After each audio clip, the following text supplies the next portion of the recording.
Hey, what's up, everyone? It's Boris, Moyston, Evan, Leaphart, and Abiodun Johnson here from Black Men Talk Tech. We're going to give you guys a quick update on the conference and check in with my partners here so you can learn about what they're going through. And let me kick it off real quickly with Evan. But right before we do that, our fifth annual Black Men Talk Tech Unicorn Ambition Conference will be in Miami, as usual, November 9th through the 11th at the sacred space. So if you guys don't know what that facility looks like, I implore you, go on their website, check it out. It's really dope. I believe it was started by a flower delivery entrepreneur who had this place as her warehouse where all the flowers would be, and she'd, send them out to different shops, etc. Property values went up. She sort of did well financially. She turned it into a beautiful event space. And Abiodun, I don't know if you remember this, but like 3 years or so, we checked it out as one of our facilities right before COVID hit, and they also have like this restaurant as well. It's a little different, but they had some CBD infused drinks that made me feel good after I drank it. I didn't believe in the whole CBD thing, but after I drank it, I was a believer. Um, and I think they do a lot of yoga practice there. So the whole facility is nice. It's tranquil. It's beautiful. It's Buddha. It's Zen. I think you guys would love it. Any thoughts on that location, guys? If you guys know about it? No, I definitely know about it. It's a beautiful space. It's central, right? So you're right neighbor right by Edgewater, Wynwood. If you're in Brickell, you go north. If you're where I am in Miami Shores, you go south. So it's a great place for all of us to connect. So I'm excited to see how we do the brand activation. Yeah, yeah, yeah.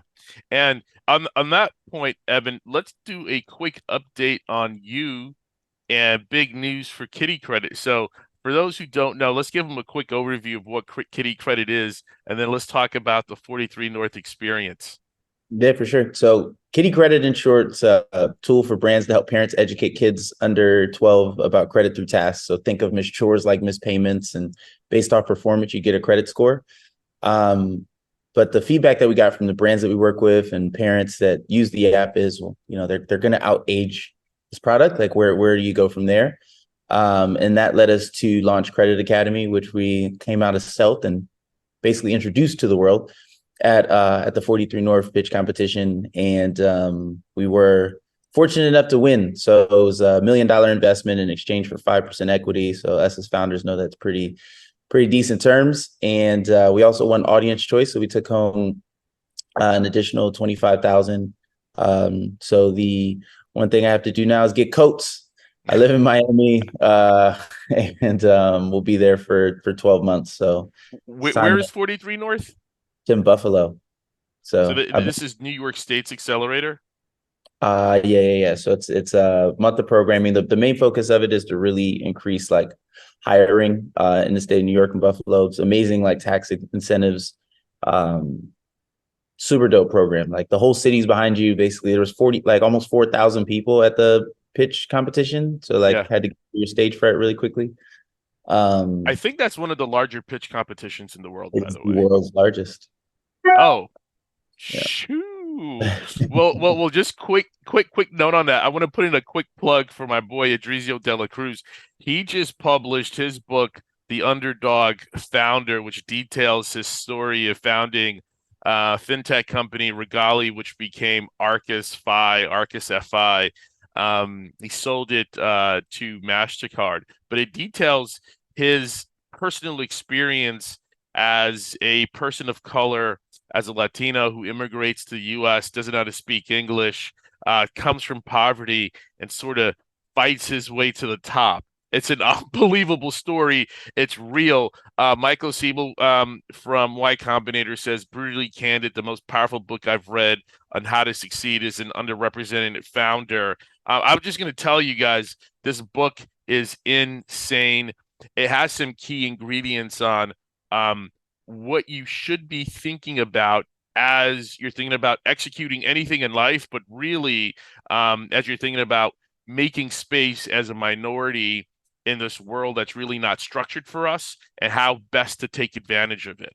The story was phenomenal. And by the way, he's my most recent friend, my only other friend that in a major pitch competition, I think for him it was the Visa International Pitch Competition. He won crowd favorite and he won the overall pitch competition. So you're the second guy. A couple months later, Edrizio sold his company to MasterCard. So, you know, um, that winning sequence normally plays out really big. And what are you guys? Yeah, what are you guys doing now with Act House? I think you're in Oklahoma. Yeah, so today marks like our true day one. So I will be here for 3 months. So it's 3 months in person and then 3 months virtually. And Um, what is Act House? so it's basically like an accelerator program, right? So not doing like an accelerator spin cycle or anything like that, but these were very intentional reasons for us for both. I think there's a lot of opportunities for us in Tulsa. You have good banks out here like Bass Bank, and they're really focused on team building here. Hmm. So like we have our core team to go forward. So just diving in with them over these next couple months will be really nice. And then also there's the George Kaiser Family Foundation. It's good VCs out here too. So I think we're at a very key crossroads where it made sense for us to be out here too. But definitely a good program too for founders to look up. Super friendly terms as well too. So they're really focused on seeing your business grow.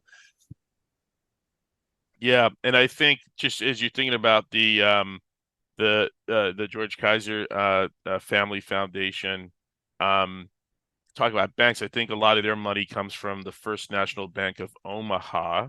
So you want to hit those guys up, see if you could talk to their corp dev team, biz dev team, innovation team to see if you're singing a tune that they'd like to hear. Yes, sir. Hey, Abiodun, what's up, brother? Let's talk about what you're up to. Let's talk about GeoCloud. Yeah, thank you for putting me on. Co-founder of Black Men Talk Tech, but on the side, I also do GeoCloud. We're basically a local search platform where we're creating these customized location-based experiences. It's all about helping consumers, businesses, and government organizations reach and engage with the people near their location, right? So we've got a few products out. First is our UGeo app, which is like a local guide that helps you find people, places, and other recommendations locally, right? So really helping you feel at home wherever you are in the world, whether you're exploring your city or you're visiting a new city. And also pretty excited to launch a few partnerships. Not going to name any names yet, but we're looking at rolling out some digital kiosks with local content and high traffic locations. So we have some key partnerships we're going to be launching in Q4 and Q1 of next year. So yeah, that's what I'm up to when I'm not working on Black Men Talk Tech. Awesome. And to give you guys a quick update, I'm Boris Moyston. I'm one of the founders at Black Men Talk Tech as well. I have launched a venture fund called Relentless Venture Partners with several business partners who are well experienced in venture capital. And we're still going through the process of identifying those lead investors, identifying an amazing a group of founders that we'd like to invest in. We have a handful of them already that are just mind blowing.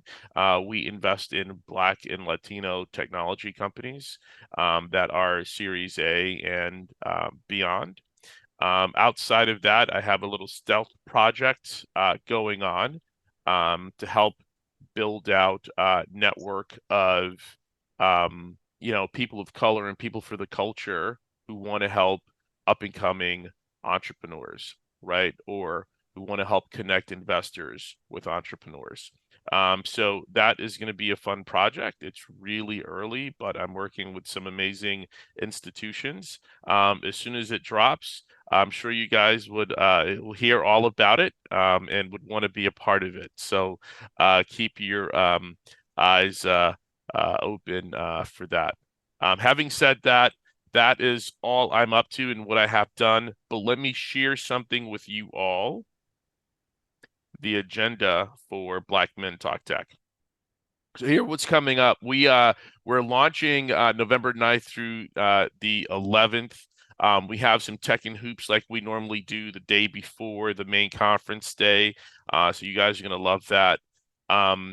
we are going to kick off our welcome event. I'm going to put a little teaser in there about what the startup market is looking like from an investment standpoint. Then we're going to go into a little meditation and stretch led by a special yoga instructor down there in Sacred Space. I'm telling you, you guys are going to love the space, so sign up. We are going to have our keynote speaker kick everything off in the morning. It's Bakari Sellers, son of civil rights activist. He's an attorney. He is a TV personality, and he, is taken from his parents, and he is still fighting the good fight from a civil rights standpoint. So, given all that has gone on this year with Ed Bloom, with the Fearless Fund, with attacking funding people of color, allowing us to get education and everything else, Bakari is the perfect person to sort of delve into this conversation later on this year. We also have a conversation with Marlon Nichols, Kofi Ampadu, and Avoylan Bingham on venture capital. And we're going to be looking into what venture capitalists are looking at today to fund your company, right? So we'd love to say they look for the same thing every year, which is mostly accurate. But listen, times change. It's different in this environment than it was a year ago or even 2 years ago. So let's see what it takes to get funded today, but especially in this environment that we're going through. And then we're going to get into the marketing game, how to manage social media. Kimberly Carpenter, Lionel Ball will be speaking on it. I love Lionel. He spent a lot of time helping companies set up their social media strategy when he was at Facebook. Chris Gray would give our second keynote. Most of you know Chris Gray from Scally. That was a crazy successful app. So we're going to hear about his entrepreneurial journey and how he executed. And then we're going to do a closing event with George Z, who is founder of Lease Query, which is a company out of Atlanta, Georgia, that's just been killing it. And he's going to be talking about forging a path to unicorn status. So we have a eventful and topic-packed discussion. We also have our annual pitch competition. So if you guys want to be a part of that, it's a great place to be discovered. Come to our event, get registered. If you're interested in a pitch competition, make sure you sign up for that as well. We look forward to seeing you. Guys, did I miss anything? No, covered everything. Any last comments? It's going to be a great event for Black founders to come and network and really meet people who are interested in helping them scale their businesses, right? Whether it's investors, other subject matter experts. It's going to be a great time, and it's Miami, Florida, so come one, come all. Come enjoy Black Men Talk. Yeah, I echo the same sentiment. It's going to be a good time. It's year 5. We put a lot of work into this over the years. So, we really want to make this. We're happy about the venue, right? It's kind of changed from the norm for us. So just fellowship, man. Founders, investors, folks in tech, just innovators. It's a great time where you get to just actually have conversations and you're not, chatting with each other, yelling across tables like it's the club. So it should be good, man. We look forward to seeing you all. And again, the founder, one of the co-founders of Arcus Phi, Edrizio de la Cruz, who just put out the book, The Underdog Founder, he's going to be judging our pitch competition. So everyone shows up. You want to speak with him. I'll tell you how he ended the book. He ended the book talking about actually closing the M&A deal with MasterCard and getting the call saying it's closed. Seeing it on MSNBC or Bloomberg TV, hey, the deal with Arcus Phi has happened with MasterCard, and then opening his checking account and seeing a balance that looked like a telephone number, right? And let me tell you, man, brothers struggled. Some great things happened at the company, but it was a struggle the entire way. So if you guys are starting companies, gals are starting companies, you're thinking about it, you're in it, you're struggling, see it through, but more importantly, get a copy of this book or hit it up on Audible. It's an amazing read. Black Men Talk Tech, November 9th through the 11th in Miami at Sacred Space. We look forward to seeing you. Thank you.